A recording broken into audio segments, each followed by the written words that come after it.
Yeah, Assalamualaikum warahmatullahi wabarakatuh. We from the last group, we're going to present on the topic Islamic financial instruments. The members is me, Umar Hakim, Nur Akila, Nur Fahana, and Putri Nur Sabrina. We start with introductions.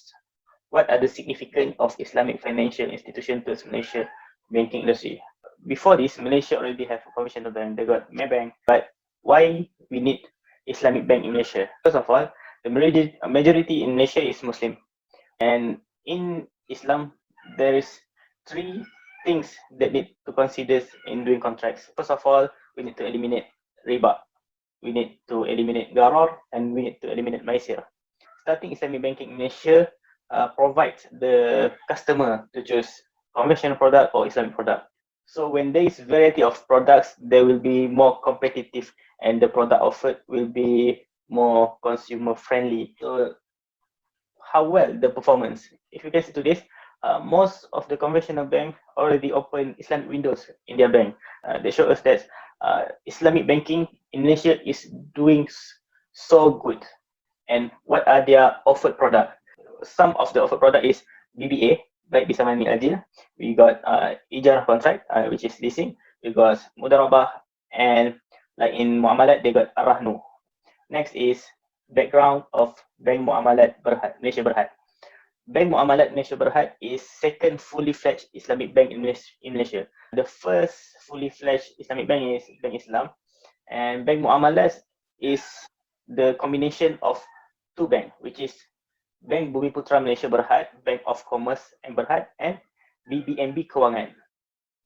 Bank Muamalat already have 63 branches in Malaysia, and the product offered in Bank Muamalat Malaysia Berhad is Wari'ah, baik bisa mani ajil, mudarabah, and arahnu, Islamic pound broking, which is tawarruk. What are the research objective? There's two research objective we stated here. The first one is to examine the tax treatment for Islamic financial instrument in Malaysia.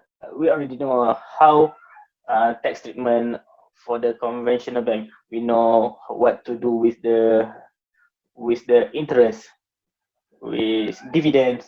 So by doing the research, we want to know like dividend in Islamic banking is hibah. What are the treatment for hibah? The interest in Islamic banking system is profit markup. So what are the treatment for profit markup? And the second objective is to observe the government's initiative in promoting Islamic finance. The government will add up every year throughout budget.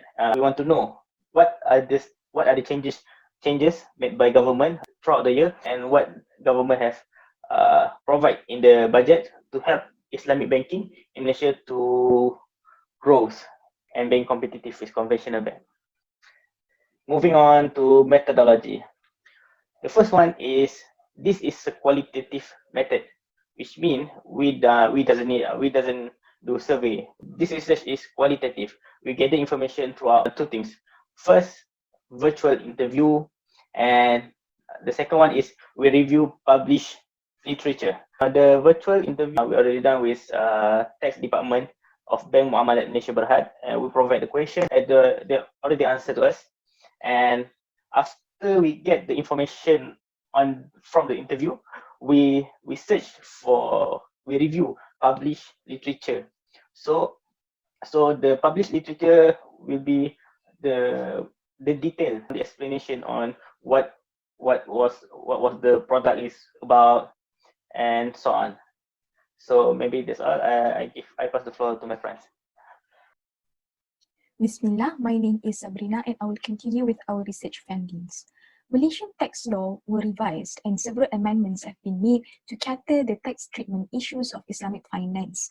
The objective is actually to eliminate the tax prejudice and discrimination between conventional financial system and Islamic financial system. Now, this include the ITA 1967, Stamp Duty Act 1949, and RPGT Act 1976. Now, we look at the First Amendment under Income Tax Act 1967. So, in this ITA 1967, Section 27 is actually introduced as a new provision to address the tax treatment issues of Islamic income and income that is generated from the Islamic financial instruments. Now, we'll see The first one, in this context, it is stated that the profit that is derived from the Islamic financial transactions, which is equivalent to the interest or riba, which we know is prohibited under Sharia principle, it will have similar treatment as in the conventional financing system, which is the interest that is being taxable under Section 4C.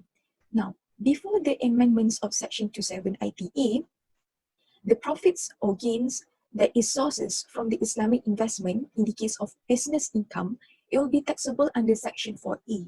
However, for any profits or gains that is derived from non-business Islamic sources, it will be fall under the category of Section 4F because it doesn't fall into any of the categories. However, after the amendments of Section 27 ITA, the income of the Islamic sources will remain to be taxable under Section 4A for the business income. However, for any gain of non-business Islamic sources, it will be taxable or similar tax treatment as the interest income of conventional financing, which will be taxable under Section 4C instead of Section 4F. Secondly, according to the Section 33(1), we know already that a person, they can deduct from his gross income any exclusively and wholly incurred expenses in relation to the production of that income. So in this case, we know that the interest expenses that is specified under Section 33(1)(a) as deductible expenses if the money borrowed is employed in the production of gross income from that source. And it's actually similar to the interest expenses on Section 27. The expenses incurred in producing income from Islamic sources, or we call it in other name, is the Islamic financing expenses, will be tax deductible. Therefore, a person, it says that they can deduct from his gross income any expenses that is wholly and exclusively incurred for the production of the Islamic financial instruments. Number 2 is the Amendment of Stamp Duty Act 1949. Governments have actually introduced many stamp duty exemptions orders as a special treatment to promote Islamic financial instruments. Now for number 1, for sukuk products and services under Stamp Act Schedule 1 General Exemptions, stated that any tax imposed on additional instruments related to security commissioned approved financing scheme is exempted with condition that the scheme is Sharia compliant and such instrument is required for that purpose. Apart from that, Stamp Duty Exemption number 2 or the 2000, it actually stated that Al-Ijarah Head Lease Agreement of immovable property executed between a customer and a financier bank, for example, financial institution or leasing company, for example, pursuant to the scheme of Al-Ijarah term financing is given exemption from tax stamp duty. And the third one is RPGT Act 1976 amendments. RPGT is subjected to any gains from real property disposal or share disposal in real property companies. Now, in the case of real property business, gains from such business are subject to ITA and not under RPGT. Schedule 2, Para T of RPGT describes that in the case of disposal of an asset by a person to the IFIs under Islamic financing, exemption is given to any gains from disposal of property for a person that use a bank under Sharia compliant contract to finance the project. Now, we have already conducted interview session with bank muamalats and do some research regarding their Islamic financial product that they offered, and we could summarize the most common Islamic financial instrument used by bank muamalat could be categorized into two, which is the first one, Islamic sale contract by Bitamin Ajil, BBA and Tawarruk, and for the second one is Islamic leasing contract using the Ijarah. The first one, we look at the Islamic sale contract, BBA, or we call it as by Bitamin Ajil. An example. So let's say Bank Muamalat agrees to finance construction of a manufacturing factory costing RM 60,000 with one of his customer A. So this customer owns a land under a BBA financing agreement. So the customer will sell the land RM 60,000 to Bank Muamalat in cash, and then Bank Muamalat will resell the land to the customer amounting RM 75,000 on credit, with RM 15,000 as profit or markup, while the customers will bear 15,000 as the cost. Now, we look at the second structure called the Tawaruk contract or Arahnu. So, Tawaruk contract consists of two selling and acquiring contracts. Assuming gold as the commodity, Arahnu here. So, BMMB will buy golds immediately amounting 7,000 and transfer the ownership to customer A at a price of 8,000 to be paid on deferred basis for a duration of 2 years. Then, customer A immediately sell the gold for a price of 7,000 to the third party. Yes. So the extra 1,000 here is the financing cost that is borne by the customer A under Section 27 of ITA. The treatment for Section 4A, profits and gains from Islamic-based transaction will still be remain taxable under Section 4A. Profits made by the bank muamalat in the above both examples, which is the BBA examples and also the Tawaruk example, are to be treated similar to interest treatment in conventional financing. From the perspective of customer A, under Section 27 of ITA, so the customer can deduct the above mentioned expenses amounted from the gross income with the condition that Section 33(1)A and Section 32(A) are satisfied. RPGT, so the above BBA example, it is arguable that the BBA's gain from the disposal of land to customer A will be exempted from RPGT.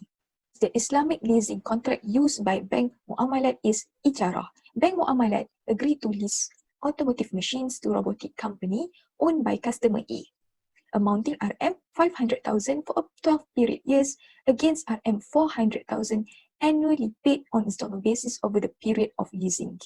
Profits made by Bank Muamalat are to be treated similar to interest treatment in conventional financing, whereas for the perspective of lessee customer A, the customer is allowed to deduct rental against his income generated from robotics company in using the leased asset provided that Section 33(1) is fulfilled. For the Stamp Duty Act, where they use an ijarah term financing which falls under the category of Sharia compliant, the stamp duty will be levied. Now I will pass to the next presenter. Assalamualaikum, my name is Nur Akilah and I will be presenting on the analysis we made on the Malaysian National Budget. The purpose of this analysis is to examine what are the government initiatives in promoting the Islamic financial instrument in Malaysia. We also would like to examine any distinct comparison in the government initiative in the compact budgets. For this analysis, we chose three budgets, which are Budget 2010 under the second strategy ensuring holistic and sustainable development, Budget 2015 under Measure 2 strengthening Islamic financial market, and Budget 2020 under third strategy strengthening access to financing for businesses. Budget 2010, the government had given extension of existing tax incentive where the previous tax incentive were given extension until the year 2015. The tax incentive was stamp duty exemption of 20% Islamic financial instrument. Tax exemption of banking profit from overseas operation include profit of insurance and takaful companies derived from overseas operation. Double reduction on expenditure incurred in promoting Malaysia as an international Islamic financial center. Deduction on expenditure incurred in the establishment of Islamic stockbroking companies. Deduction on expenditure incurred in the issuance of Islamic security approved by the Security Commission includes the expenditure incurred on the issuance of Islamic securities approved by Labuan Offshore Financial Services Authority or LOFSA, and tax treatment accorded to special purpose vehicle, and tax exemption on profit received from non-ringgit sukuk. Under the Budget 2010, the government also introduced Arahnu micro credit program, where the government encouraged Islamic financial institution and banking institution to promote Arahnu scheme to the user. In 2015, Malaysia held 25% of total assets in banking institutions and 60% of sukuk market globally. To further strengthening this position, the government introduced a new Sharia-compliant investment product with a startup fund of 150 million and named as Investment Account Platform. And in order for the government to promote this platform, the government gave income tax exemption on profit earned under the qualifying investment for 3 consecutive years. The government also used exchange-traded bond and sukuk as a platform to promote Islamic financial market, where exchange-traded bond and sukuk are fixed income securities known as bond and sukuk and are listed and traded on the stock market. The bond and sukuk are issued by either the companies or government in order for them to raise the fund for their needs. And the government wanted to promote this platform to the market participants participants by giving the tax deduction for expenses incurred in the issuance of sukuk. And the government also proposed a tax deduction for expenses incurred in the issuance of sukuk based on ijara and wakalah principle be extended for another 3 years until the year of assessment 2018. Under the budget 2020, the tax incentives are given in the form of tax deduction and tax exemptions. The tax deduction are given under the wakalah principle sukuk on the cost of issuance of sukuk, an additional deduction on the sukuk insurance cost, and the tax deduction under the wakalah principle sukuk will be extended for 5 years until the year of assessment 2025. And next is the Sustainable Responsible Investment Sukuk. Sustainable Responsible Investment Sukuk is a type of sukuk in which the proceeds of the sukuk will be used exclusively for funding of any activities or transaction relating to the SRI project. An example of the SRI project are the green project, including the protection of the environment, and social projects such as providing infrastructure to public. And the tax deduction is given on the cost of issuance of the SRI sukuk and will be extended for another 3 years until the year of assessment 2023. And next is the tax exemption. The tax exemption will be given to the fund managing companies managing Sharia compliant funds and SRI fund, which include both from foreign and local investors. The tax exemption will be given on the income received from fund management services. What is different under the budget 2020 compared to the previous two budgets is under the budget 2020, the government established the Special Committee on Islamic Finance, where it will be chaired by the Deputy Minister of Finance, and the main objective of this special committee is to promote and develop Islamic finance ecosystem. And the key responsibilities of this special committee is to formulate the Islamic economic blueprint with all relevant agencies and to organize outreach initiatives and professional courses to promote deeper understanding of Islamic finance nationwide. Based on our analysis, we can conclude that the government initiatives are more focused on the existing Islamic financial instrument and less on developing or establishing new Islamic financial instrument. If you look at the budget prepared by the government, we can see that the incentives given were in the form of extension of previous tax incentive on the existing Islamic financial instrument. In that way, the government can increase investment and participation in the existing Islamic financial instrument. The rationale behind the incentive and initiative given by the government are first to increase participation and investment from foreign and local investors. Second, to strengthen the Malaysian Islamic financial market position and promote Malaysia as a global leader of the bond and sukuk market.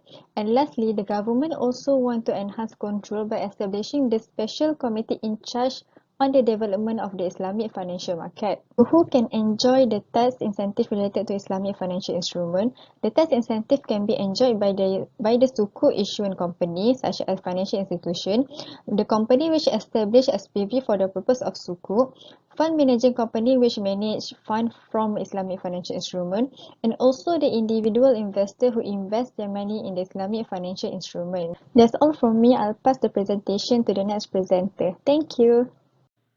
Assalamualaikum warahmatullahi wabarakatuh, and thank you Akila. I am Farhana binti Abdullah and I'll proceed for the rest of this presentation. So for the practical implications, we can actually consider tax incentive for Islamic finance as a marketing tool used by the government to promote the Islamic products. Therefore, the IFI such as Islamic banks can actually use the tax incentive to revise their tax planning and venture in the products that will give them the most tax benefit. And then for the regulators such as Bank Negara Malaysia and also Securities Commission, some projects actually needs their approval before the tax incentive can be applicable. Therefore, it is important for the regulators to carefully review the related investment projects before allowing the tax incentives to be applicable. And then for the investors, they can actually refer to the tax incentive to ease them in choosing the best Islamic instrument to finance their projects. For social implications, the tax incentive for Islamic finance is actually to promote the tax neutrality in Malaysia. This means that the Islamic finance and conventional finance will have equal tax treatment and neither one of them will have competitive advantage over another.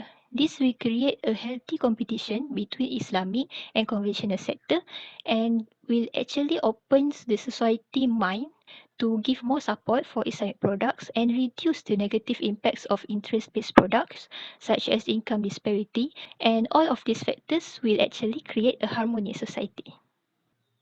And then we will move on to the COVID-19 impacts to Islamic finance.